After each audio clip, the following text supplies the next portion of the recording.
Hello मेरे प्यारे viewers, कैसे हैं आप सभी लोग। आशा करती हूँ आप सभी लोग अच्छे होंगे। कहानी के लिए मेरे चैनल को सब्सक्राइब कीजिए, कहानी को लाइक और शेयर ज़रूर कीजिएगा और कहानी कैसी लगी प्लीज़ कमेंट बॉक्स में ज़रूर बताइएगा।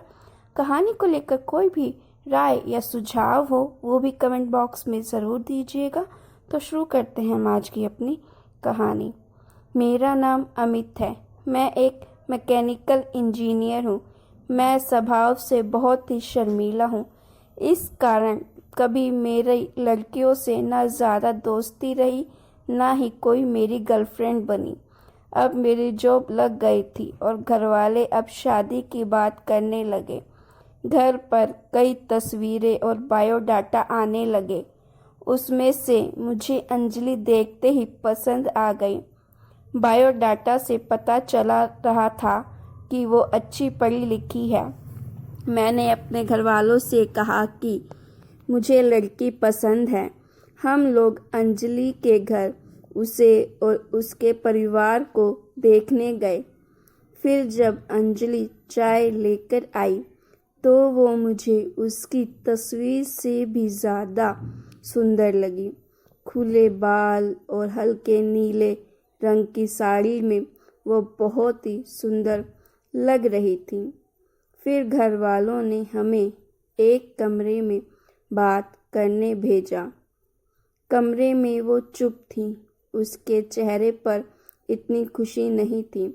मेरा दिल धड़क रहा था। मुझे लगा कि उसे मैं पसंद नहीं हूँ। फिर मैंने ही बात शुरू करते हुए कहा कि आप क्या करती हैं। उसने मेरी तरफ घूर कर देखा और कहा कि आपने बायोडाटा देखा नहीं तो मंगाया क्यों था। उसकी बात सुनकर मुझे लगा कि वो मुझ में कोई इंटरेस्ट नहीं दिखा रही है। फिर मैंने उसे डायरेक्टली पूछ लिया कि आपको मैं पसंद नहीं हूँ। वो बोली, मेरी पसंद की बात नहीं है। आप खुद मुझे नापसंद कर देंगे, मुझे पता है। उसने कहा, अभी मैं आपको ऐसा कुछ दिखाने वाली हूँ कि आप वो देखते ही आप शादी के लिए मना कर देंगे। आपसे पहले दो को दिखाया, उन्होंने भी देखते ही मना कर दिया। यह कहकर उसने अपने खुले बाल जो पीछे थे उनको आगे किया। इतने में ही कमरे के बाहर से आवाज़ आ गई और उसकी माँ कमरे में आ गई। शायद उन्हें भी पता था कि वो हर लड़के के साथ ऐसे ही बातें करती है और कुछ बताती है। उसकी मम्मी ने कहा, चलिए बाहर, सब आपका इंतज़ार कर रहे हैं। अंजलि ने अपनी माँ की तरफ देखा। मैं बाहर आ गया और बाहर मेरी माँ और पिता, जिन्हें भी मेरी शादी की जल्दी थी, वो भी मेरे मुंह से बस हाँ सुनना ही चाहते थे। मेरे आते ही मेरी माँ मुझे बाहर ले गई और पूछा कि क्या तुझे लड़की पसंद है। मैंने मना नहीं कर पाया, लेकिन एक बात मुझे खटक रही थी कि आखिर वो क्या बताने वाली थी। उसकी मम्मी जिस तरह से जल्दी से कमरे में आई, मुझे बाहर ले गई, लगा जैसे वो हमारी बातें ही सुन रही थी। मैंने शादी के लिए हाँ कर दी। मेरे घर वालों ने उन्हें हाँ में जवाब दे दिया, लेकिन अब मैं एक दुविधा में था कि मैं क्या करूं। मैंने उससे बात करना चाहा। मैंने उससे नंबर नहीं मांगा था। मैंने अपनी मम्मी को कहा कि आप बात करें और उसका नंबर ले लें।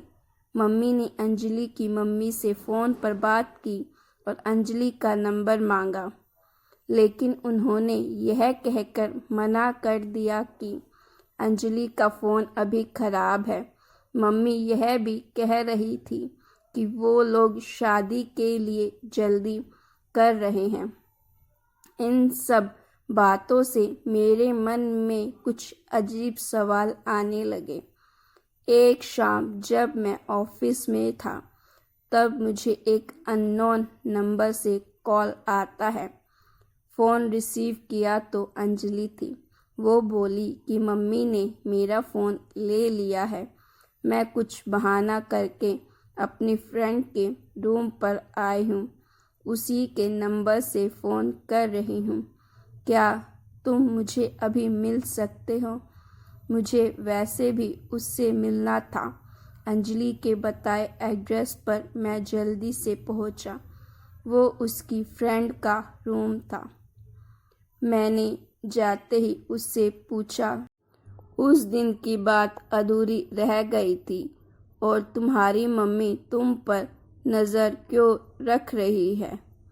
अंजलि बोली, मैं तुम्हें कुछ दिखाना चाहती हूँ। उसके बाद तुम्हारे सारे सवालों के जवाब मिल जाएंगे।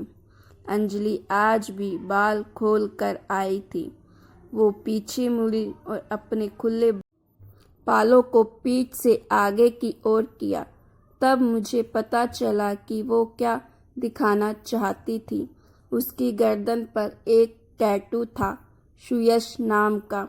अंजलि बोली कि मैं एक लड़के से प्यार करती थी और हम दोनों शादी भी करना चाहते थे। मैंने उसी के नाम का टैटू करवाया था। यह बात मैंने अपने घर वालों को भी बताई थी और वो तैयार भी हो गए थे। लेकिन सुयश ने मुझे चीट किया। वो मेरे अलावा भी किसी और को डेट कर रहा था और वो लड़की पैसे वाली थी, इसीलिए उसने मुझे छोड़ दिया। तब से मुझसे शादी और लड़कों से नफरत सी हो गई थी।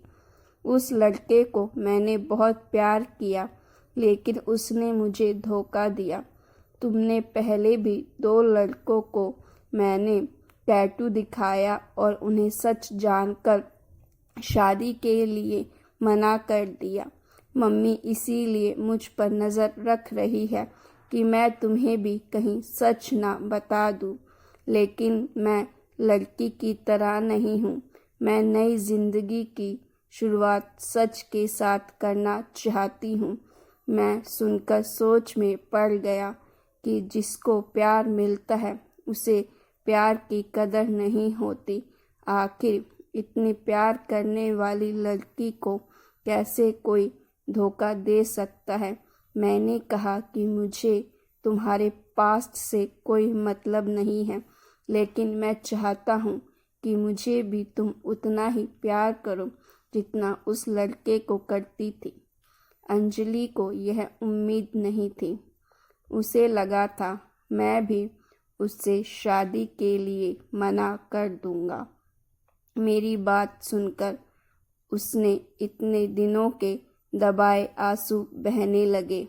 मेरी शादी अंजलि से हो गई और मैं अपने आप को बहुत खुशकिस्मत मानता हूँ कि मुझे अंजलि जैसी सच्ची और प्यार करने वाली लाइफ पार्टनर मिली है। गाइज़, अगर आपको स्टोरी अच्छी लगी तो प्लीज़ स्टोरी को लाइक ज़रूर कीजिएगा।